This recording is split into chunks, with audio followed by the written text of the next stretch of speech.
TikTok করার অভিযোগে দাফনে বাধায় চুয়াডাঙ্গায়। আগে ভিডিওটা দেখবো, তারপরে কথা বলবো। সুবর্ণা নামের যে মেয়েটা মারা গেছে তার জীবনী সম্পর্কে যদি আপনারা জানতে চান, সেটা আমাদের কাছে খুবই অপছন্দনীয়। তার ব্যবহার আচার এবং তার চলাফেরার যে গতি, সেটা আমাদের কাছে পছন্দনীয় না। সে মোবাইলে টিকটক করে এবং বিভিন্ন অসামাজিক কাজে সে লিপ্ত থাকে। এটা তার হয়তো ব্যবসা ছিল, সে সেটা করেছে। কিন্তু সে যখন আমাদের এই স্থানীয় গোরস্থানের কোনো অংশীদার না, সেক্ষেত্রে তাদেরকে আমরা কিভাবে এখানে তাকে জানাজা করতে বা এখানে আমরা গোরস্থানে মাটি দেওয়ার জন্য এটা আমরা আদেশ করতে পারি? এটা অসম্ভব, এটা সম্ভব না। আমরা এই ভিডিও থেকে কি শিখতে পারলাম?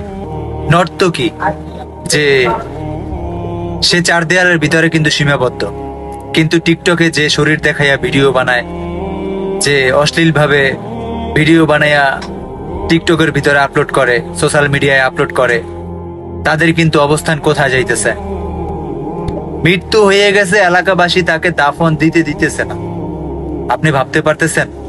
এই ভিডিও দেখেও যারা আমরা না শুধরাবো,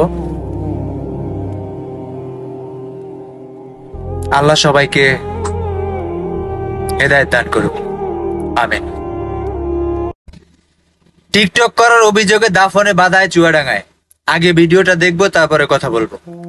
সুবর্ণা নামের যে মেয়েটা মারা গেছে তার জীবনী সম্পর্কে যদি আপনারা জানতে চান, সেটা আমাদের কাছে খুবই অপছন্দনীয়। তার ব্যবহার আচার এবং তার চলাফেরার যে গতি, সেটা আমাদের কাছে পছন্দনীয় না। সে মোবাইলে টিকটক করে এবং বিভিন্ন অসামাজিক কাজে সে লিপ্ত থাকে। এটা তার হয়তো ব্যবসা ছিল, সে সেটা করেছে।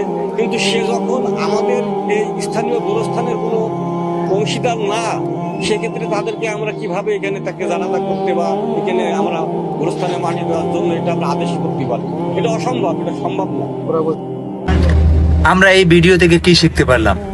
নর্তকী যে সে চার দেয়ালের ভিতরে কিন্তু সীমাবদ্ধ, কিন্তু টিকটকে যে শরীর দেখাইয়া ভিডিও বানায়, যে অশ্লীল ভাবে ভিডিও বানাইয়া টিকটকের ভিতরে আপলোড করে, সোশ্যাল মিডিয়ায় আপলোড করে, তাদের কিন্তু অবস্থান কোথায় যাইতেছে? মৃত্যু হয়ে গেছে, এলাকাবাসী তাকে দাফন দিতে দিতেছে না। আপনি ভাবতে পারতেছেন? এই ভিডিও দেখেও যারা আমরা না শুধরাবো, আল্লাহ সবাইকে হেদায়েত দান করুক।